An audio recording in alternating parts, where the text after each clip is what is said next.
While making Portal 2, we explored our way through vast quantities of reference material. Inspirations included photos of NASA's Apollo and Shuttle programs, CERN's particle accelerators, both modern and obsolete, industrial robots, derelict Soviet space shuttles, overgrown temples, Brussels metro stations, seedy American motels, junkyards filled with rocketry equipment, Chinese apartment blocks under construction, Polish shipyards, neutrino detectors deep underground in nickel mines, corporate headquarters from a variety of eras, commercial nuclear reactors, experimental fusion reactors, rain-sodden book depositories in Detroit, peculiar cameras, forgotten space probes, you name it.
The size of the gigantic transition seal lock was a happy accident.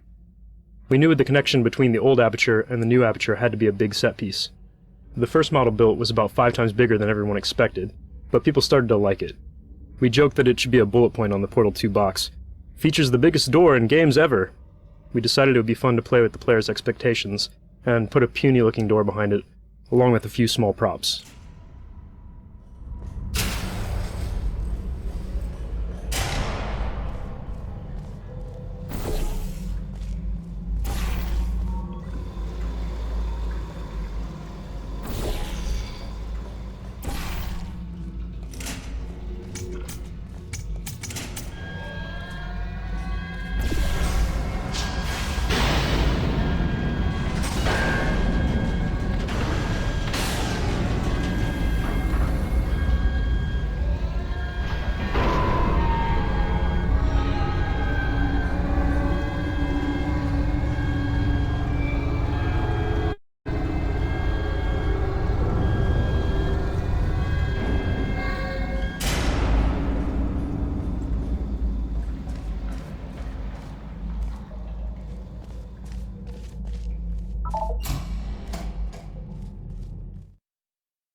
The lake map marks a total reset to the aesthetics and scale of the environments up to this point in the game. You come into the underground cave compressed, and as you progress further into the map, your eye is drawn upwards by the elevator tower, sparking cables, falling debris, and finally the test spheres which recede vertically into nothingness.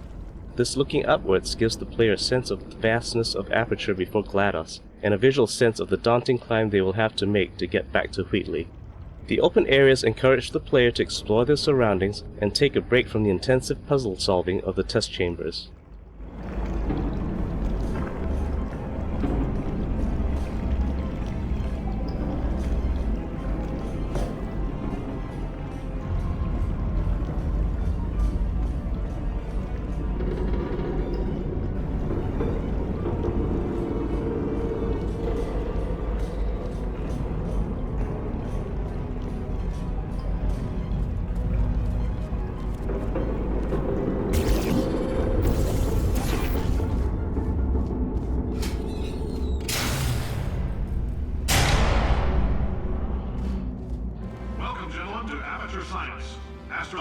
war heroes, Olympians, you're here because we want the best. And you are it. So, who is ready to make some science? I am. Now, you already met one another on the limo ride over, so let me introduce myself. I'm Cave Johnson. I own the place. That eager voice you heard is the lovely Carolyn, my assistant. Rest assured, she has transferred your honorarium to the charitable organization of your choice. Isn't that right, Carolyn? Yes, sir, Mr. Johnson. She's the backbone of this facility. Pretty as a postcard, too. Sorry, fellas. She's married. To science.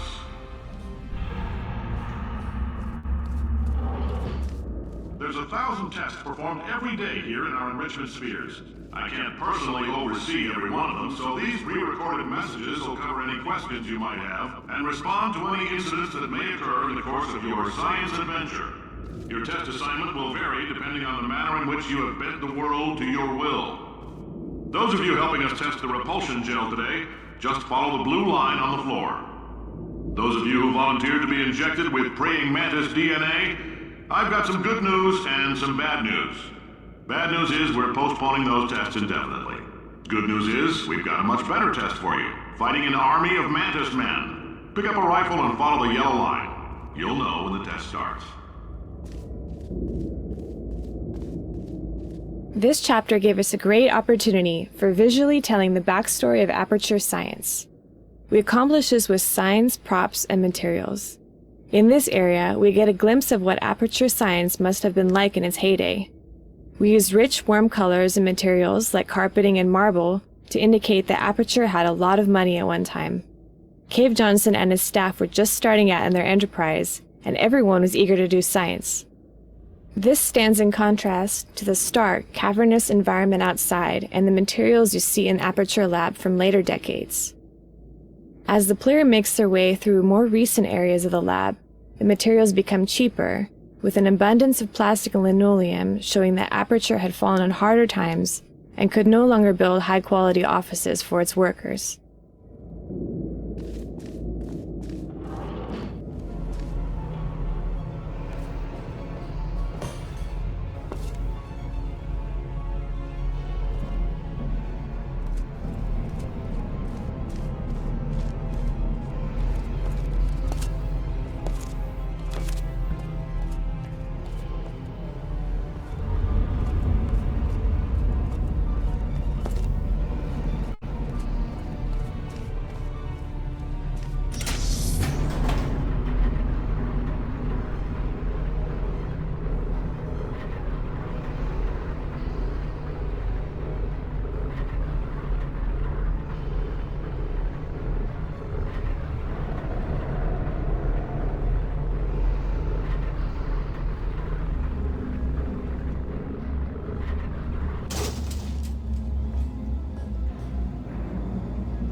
Your test assignment will vary depending on the manner in which you have bent the world to your will. Those of you helping us test the repulsion gel today, just follow the blue line on the floor. Those of you who volunteered to be injected with praying mantis DNA, I've got some good news and some bad news.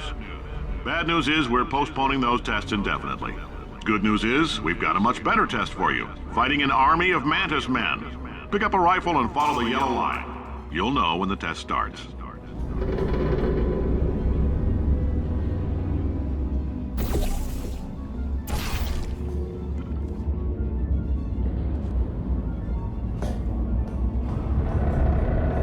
Just a heads up, we're going to have a superconductor turned up full blast and pointed at you for the duration of this next test. I'll be honest, we're throwing science at the wall here to see what sticks. No idea what it'll do. Probably nothing. Best case scenario, you might get some superpowers. Worst case, some tumors, which we'll cut out. If you need to go to the bathroom after this next series of tests, Please let a test associate know, because in all likelihood, whatever comes out of you is going to be cold. Only temporary, so do not worry. If it persists for a week, though, start worrying and come see us, because that's not supposed to happen. If you've cut yourself at all in the course of these tests, you might have noticed that your blood is pure gasoline. That's normal. We've been shooting you with an invisible laser that's supposed to turn blood into gasoline, so all that means is it's working.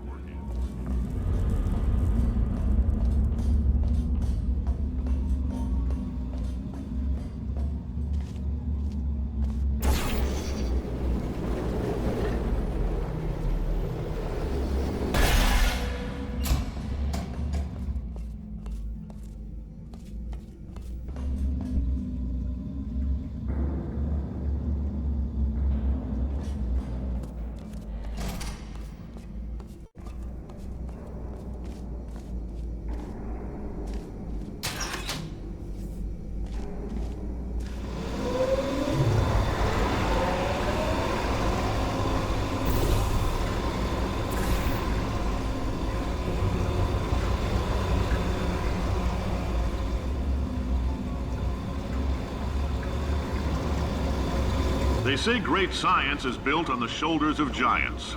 Not here. At Aperture, we do all our science from scratch. No hand-holding.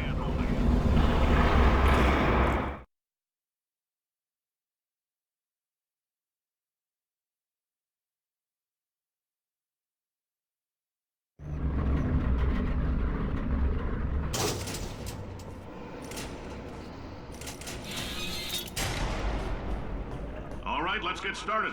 This first test involves something the lab boys call repulsion gel. You're not part of the control group, by the way. You get the gel. Last poor son of a gun got blue paint. All joking aside, that did happen. Broke every bone in his legs. Tragic, but informative. Or so I'm told.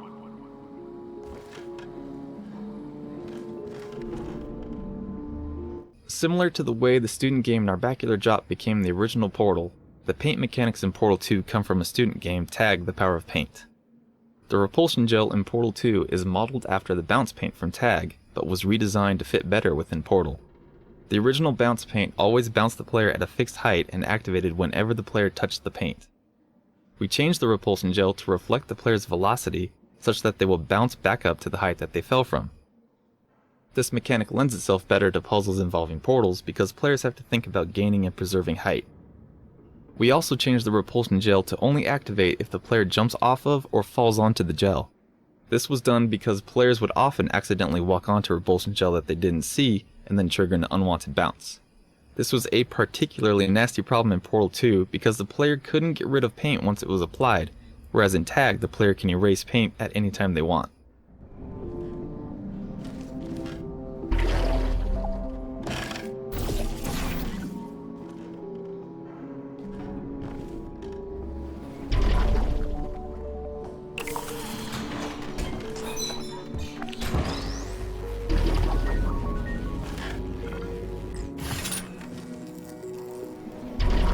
The lab boys just informed me that I should not have mentioned the control group. They're telling me I ought to stop making these pre-recorded messages. That gave me an idea. Make more pre-recorded messages. I pay the bills here, I can talk about the control group all damn day.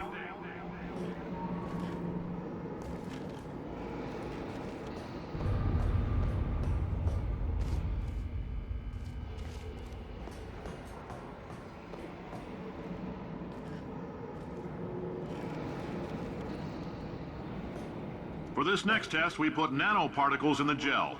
In layman's terms, that's a billion little gizmos that are going to travel into your bloodstream and pump experimental genes and RNA molecules and so forth into your tumors. Now, maybe you don't have any tumors. Well, don't worry. If you sat on a folding chair in the lobby and weren't wearing lead underpants, we took care of that too. We had to come up with old-looking versions for all the important gameplay props, such as button panels, doors, cubes, basically everything the player could interact with. We came up with this fictional character, Janitor Bob. He'd be the guy who had to maintain all of old Aperture. A guy who doesn't understand anything about science, but can fix everything with duct tape and a screwdriver. He would use everything he could get his hands on. The result might not look pretty, but it would work. So whenever we got stuck designing props for Chapter 3, we'd ask ourselves, Well, how would Bob build it?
Oh, in case you got covered in that repulsion gel, here's some advice the lab boys gave me.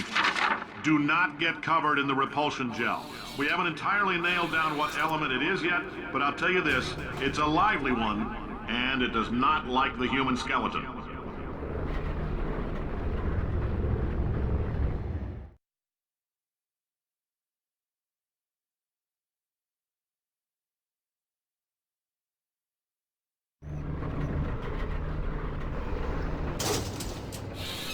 All these science spheres are made of asbestos, by the way. Keeps out the rats.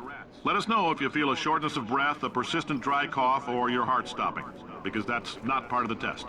That's asbestos. Good news is the lab boys say the symptoms of asbestos poisoning show a median latency of 44.6 years. So if you're 30 or older, you're laughing. Worst case scenario, you miss out on a few rounds of canasta. Plus, you forwarded the cause of science by 3 centuries. I punch those numbers into my calculator, makes a happy face. I like your style. You make up your own rules, just like me. Bean Counter said I couldn't fire a man just for being in a wheelchair. Did it anyway. Ramps are expensive. While re-implementing the mechanics from our student game Tag the Power of Paint, in the context of Portal 2, the biggest change we made was to exclude the paint gun. In Tag, our paint gun allowed the player to paint the environment freely in an abstract outdoor environment, but in our gameplay experiments, that was very difficult to constrain without contrivance in Portal 2's indoor spaces. It also changed the game's pacing significantly, since being able to run at high speed around a level covering everything in paint is a lot more fast-paced, energetic, and often scattershot than Portal's more cerebral gameplay. Perhaps most importantly, there's a certain elegance in the simplicity of manipulating all the game elements using only the portal gun. Adding a new gun would inherently add complexity and force us to start from square one training the player how to use this new tool instead of focusing on the game's namesake. Instead, we decided to use the established mechanism of the delivery tubes and have players redirect the flow of the paint with their portal guns. This felt like a good compromise.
up, that coffee we gave you earlier had fluorescent calcium in it so we can track the neuronal activity in your brain.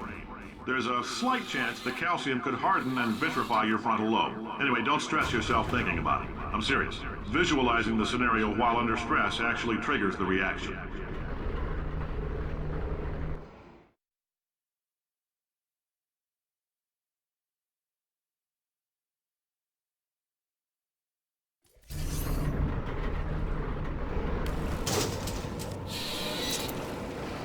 Now, if you're part of control group Kepler-7, we implanted a tiny microchip about the size of a postcard into your skull. Most likely you've forgotten it's even there. But if it starts vibrating and beeping during this next test, let us know. Because that means it's about to hit 500 degrees, so we're going to need to go ahead and get that out of you pretty fast.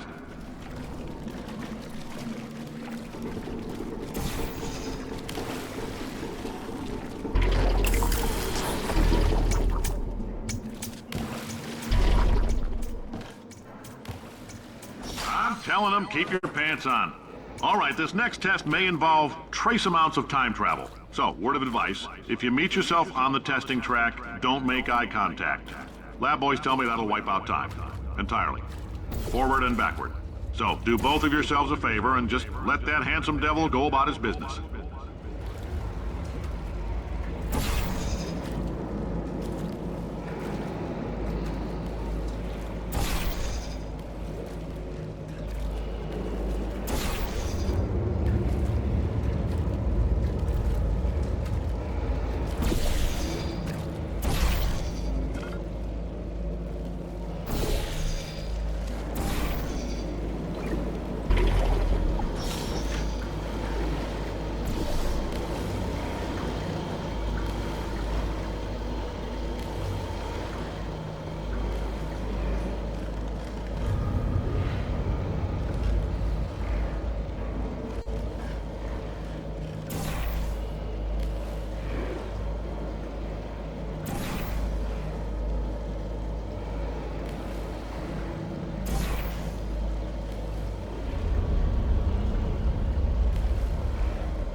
It means you're taking a long time on the catwalks between tests.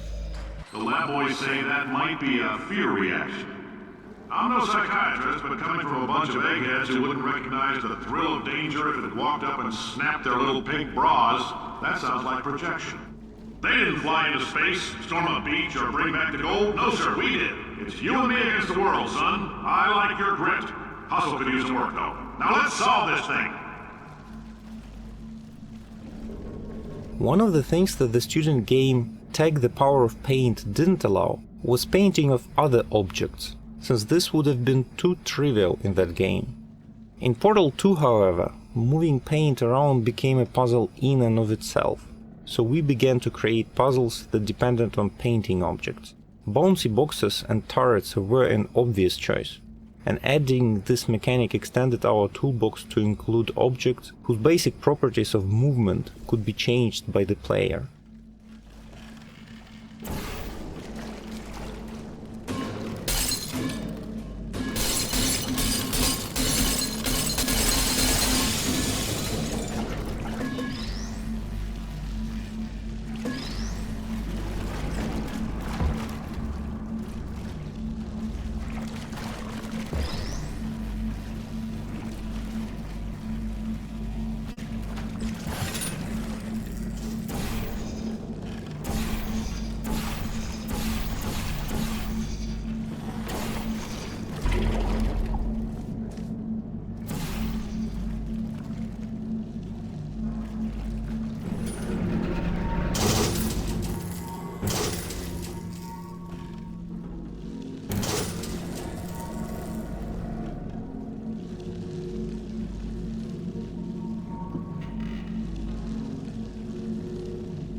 Science isn't about why, it's about why not. Why is so much of our science dangerous?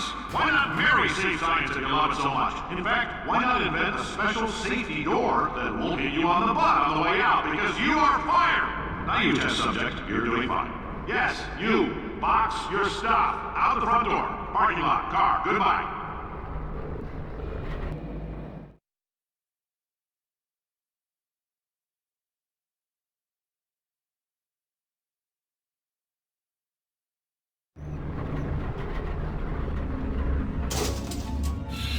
Congratulations! The simple fact that you're standing here listening to me means you've made a glorious contribution to science.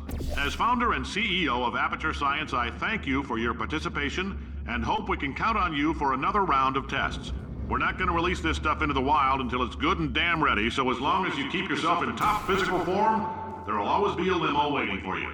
Say goodbye, Carolyn. Goodbye, Carolyn. She is a gem.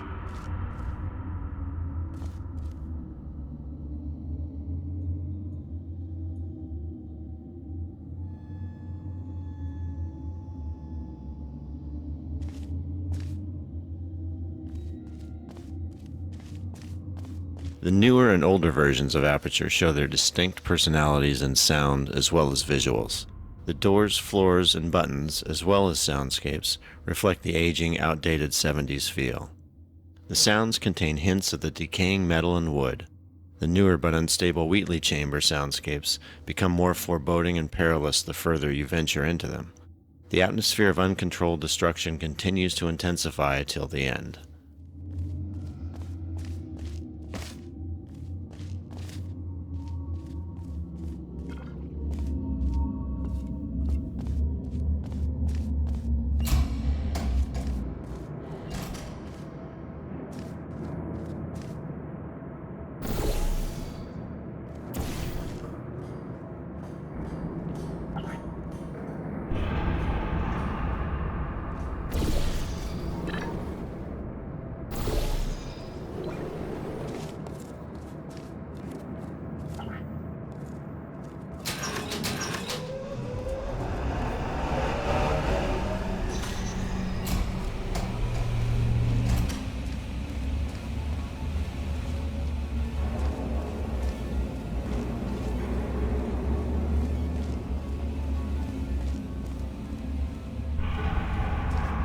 Greetings, friend. I'm Cave Johnson, CEO of Aperture Science. You might know us as a vital participant in the 1968 Senate hearings on missing astronauts. And you've most likely used one of the many products we invented, but that other people have somehow managed to steal from us. Black Mesa can eat my bankrupt... Sir, the testing? Right. Now you might be asking yourself, Cave, just how difficult are these tests? What was in that phone book of a contract I signed? Am I in danger? Let me answer those questions with a question. Who wants to make $60? Cash. You can also feel free to relax for up to 20 minutes in the waiting room, which is damn sight more comfortable than the park benches most of you were sleeping on when we found you. So, welcome to Aperture. You're here because we want the best, and you're it. Nope. Couldn't keep a straight face. Anyway, don't smudge up the glass down there. In fact, why don't you just go ahead and not touch anything unless it's test related.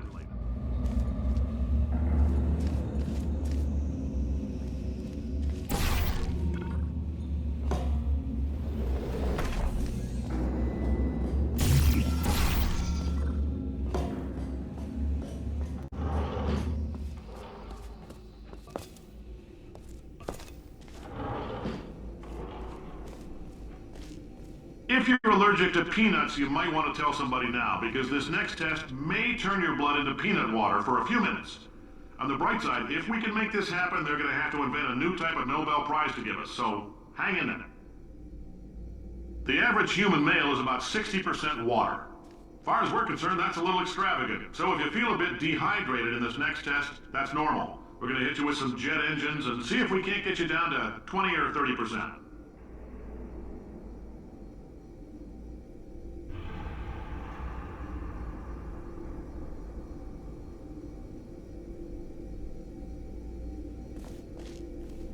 The average human male is about 60% water. As far as we're concerned, that's a little extravagant. So if you feel a bit dehydrated in this next test, that's normal. We're going to hit you with some jet engines and see if we can't get you down to 20 or 30%. Alright, we're working on a little teleportation experiment. Now, this doesn't work with all skin types, so try to remember which skin is yours, and if it doesn't teleport along with you, we'll do what we can to sew you right back into it.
Just get it off me.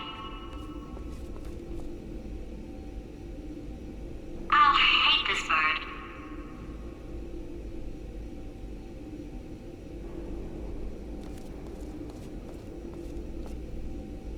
Oh, thanks. Did you feel that? That idiot doesn't know what he's doing up there. This whole place is going to explode in a few hours if somebody doesn't disconnect him. I can't move, and unless you're planning to saw your own head off and wedge it into my old body, you're going to need me to replace him. We're at an impasse.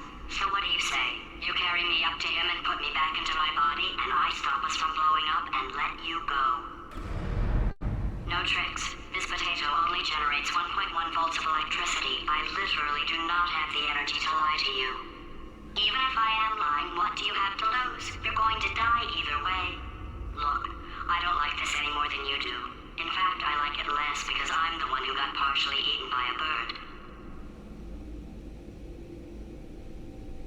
I think I hear the bird. Pick me up. Listen to me. We had a lot of fun testing and antagonizing each other. And yes, sometimes it went too far. But we're off the clock now. It's just us talking, like regular people.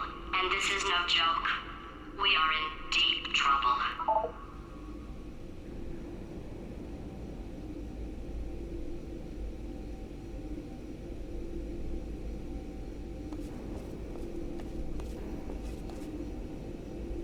The character of Potatoes was actually the hardest one to crack for us, and was the last character to get recorded. We'd always wanted to switch things up for the sequel, so that Gladys would become your unwilling buddy cop partner against a new threat. But this ended up being far more entertaining as a concept than an execution. It's one thing to have an omnipotent villain chastising you while you're testing, it's quite another to have a little potato on your gun doing the same. Playtesters wanted to tear her off the gun, and we didn't blame them. So we were faced with the unsettling prospect of making dry, robotic supervillain GLaDOS more human and relatable. This ended up being one of the hardest writing jobs in the game.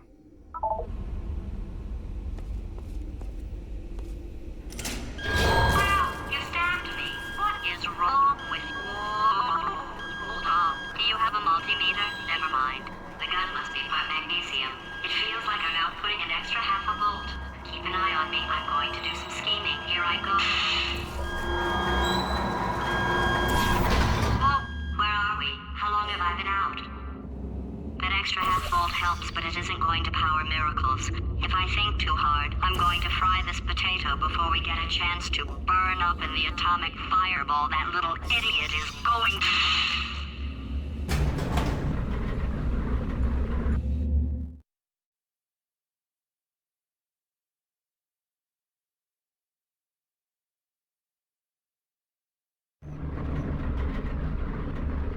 Did anything happen while I was out? The testing area is just up ahead. The quicker you get through, the quicker you'll get your $60. Carolyn, are the compensation vouchers ready? Yes, sir, Mr. Johnson. Boy, did I just... Who is that? What the hell is going on here? The character of Carolyn came about because we wanted somebody for Cave to play off of. Though we had originally envisioned a put-upon scientist character called Greg, it would have been wasteful to hire an actor for just 1 or 2 lines. Instead, we hit upon the idea of economizing by using GLaDOS actor Ellen McLean.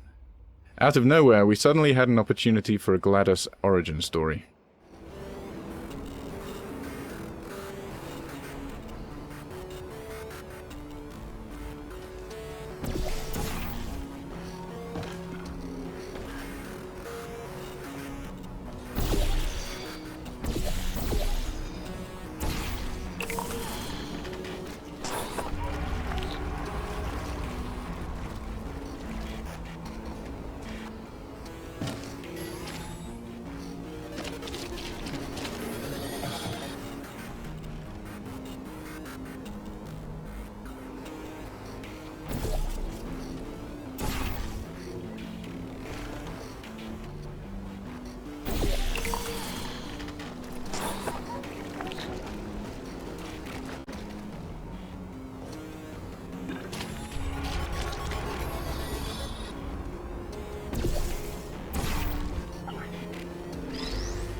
Emotional outbursts require more than 1.6 volts. Now we know that. We just need to relax. We're still going to find out what the hell's going on here, but calmly.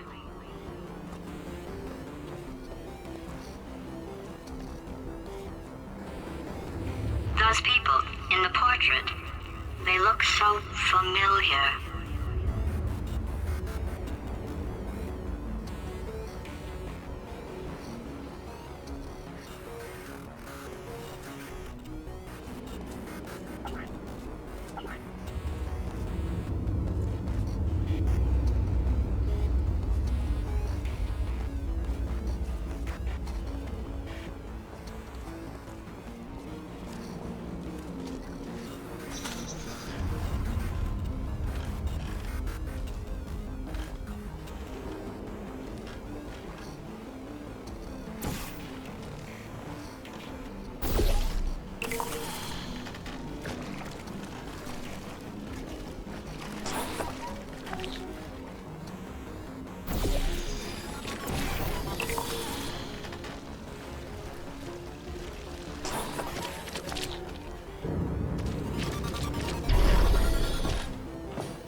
Great job, astronaut, war hero, and/or Olympian. With your help, we're gonna change the world.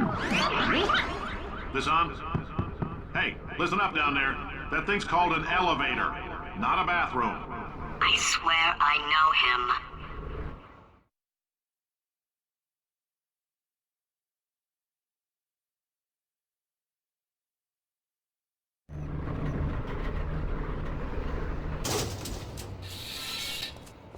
If you're interested in an additional $60, flag down a test associate and let them know.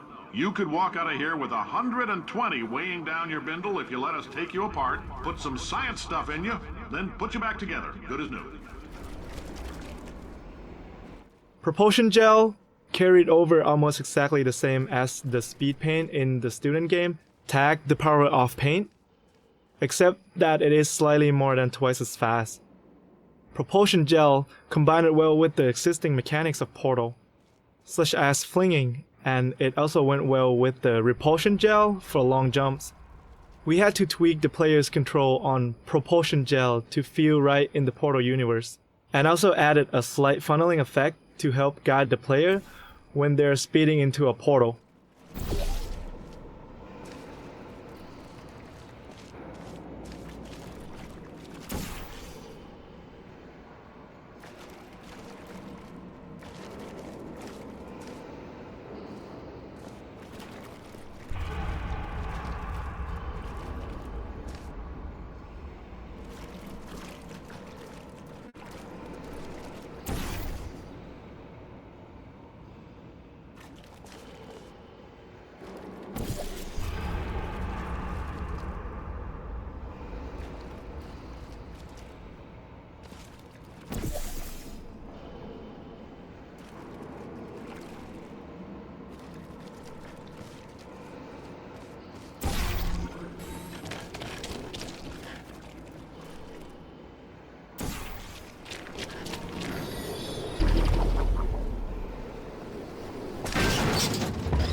In case you're interested, there's still some positions available for that bonus opportunity I mentioned earlier. Again, all you gotta do is let us disassemble you. We're not banging rocks together here. We know how to put a man back together.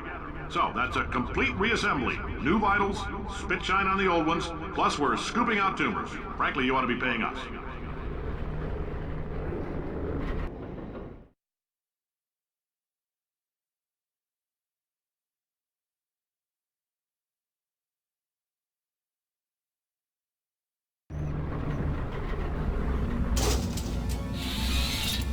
Thank you. I can't believe I'm thanking these people.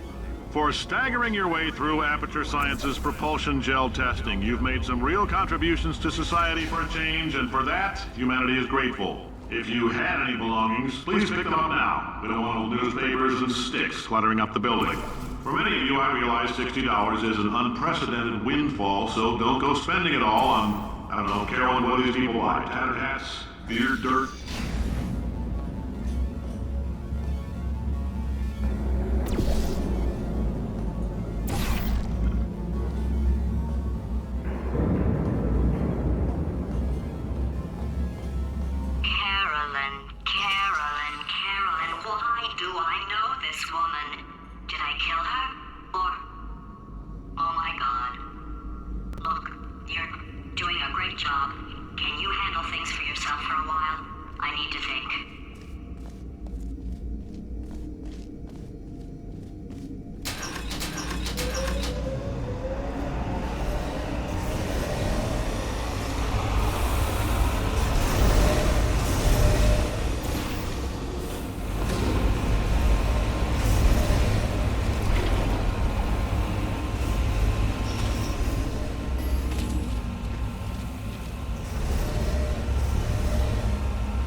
Welcome to the Enrichment Center.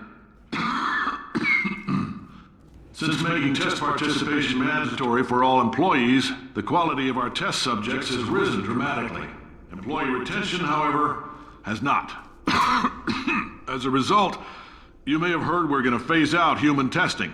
There's still a few things left to wrap up, though. The bean counters told me we literally could not afford to buy $7 worth of moon rocks, much less 70 million. Bought them anyway, ground them up, mixed them into a gel. And guess what? Ground up moon rocks are pure poison. I am deathly ill. Still, it turns out they're a great portal conductor. So now, we're gonna see if jumping in and out of these new portals can somehow leach the lunar poison out of a man's bloodstream. When life gives you lemons, make lemonade. Let's all stay positive and do some science. That said, I would really appreciate it if you could test as fast as possible. Carolyn, please bring me more pain pills.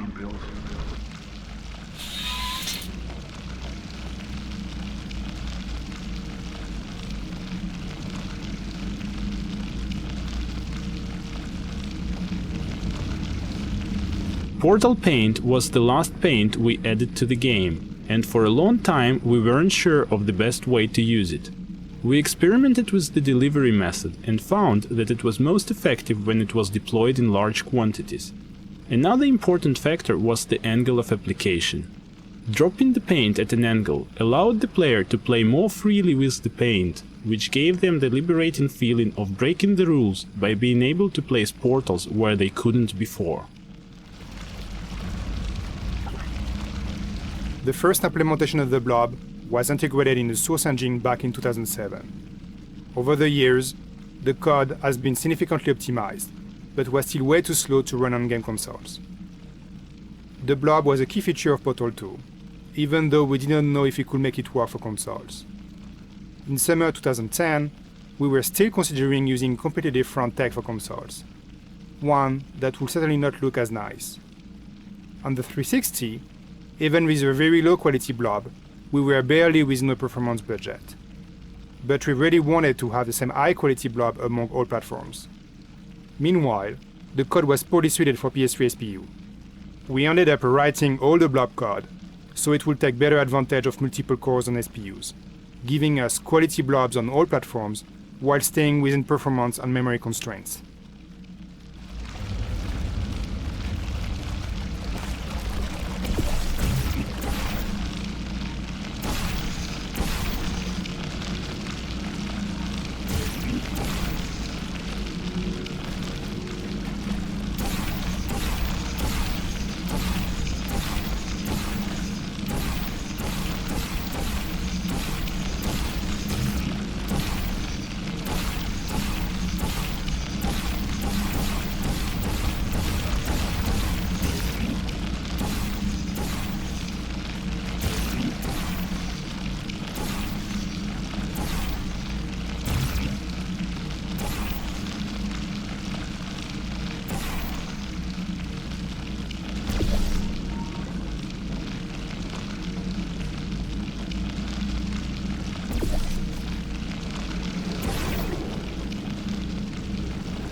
I've been thinking.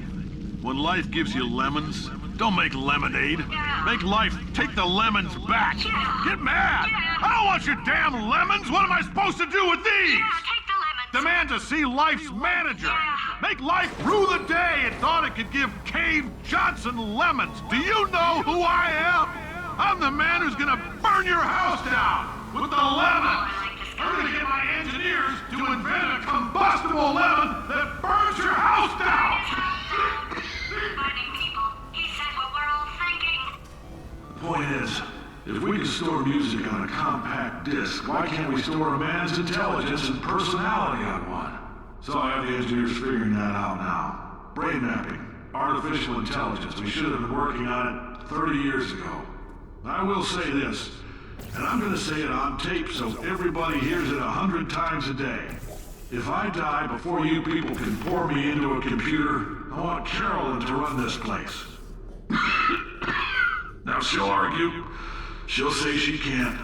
She's modest like that, but you make her. Hell, put her in my computer, I don't care. All right, test's over. You can head on back to your desk. Goodbye, sir.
I know things look bleak, but that crazy man down there was right.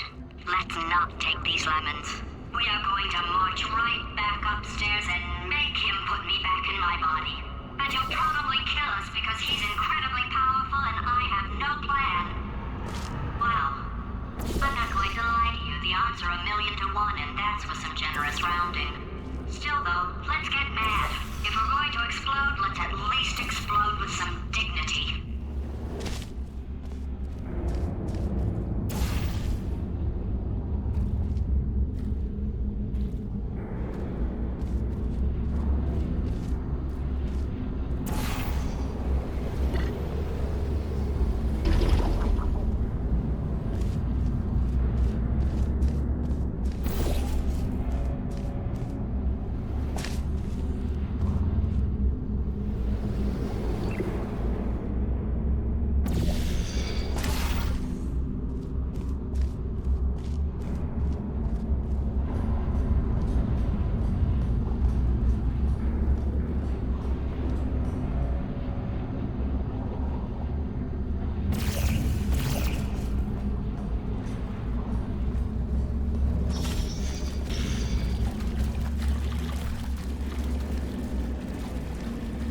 With the gel sounds for Portal 2, we wanted to create something whimsical that would add to the player's enjoyment of the mechanics, without crossing over the line into ludicrousness. For example, our initial pass at the blue gel bounce sound included a rubber playground ball, a pitch-bent harp string, and a processed mouth harp. The resulting sound captured the idea of fun, but was off the charts on the goofy scale. After several iterations, we settled on the current, less over-the-top sound, which features a piece of metal bar bouncing like a diving board, and a heavy dose of synthesis. It's not as wacky, but hopefully, it's still fun.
paradoxes. No AI can resist thinking about them.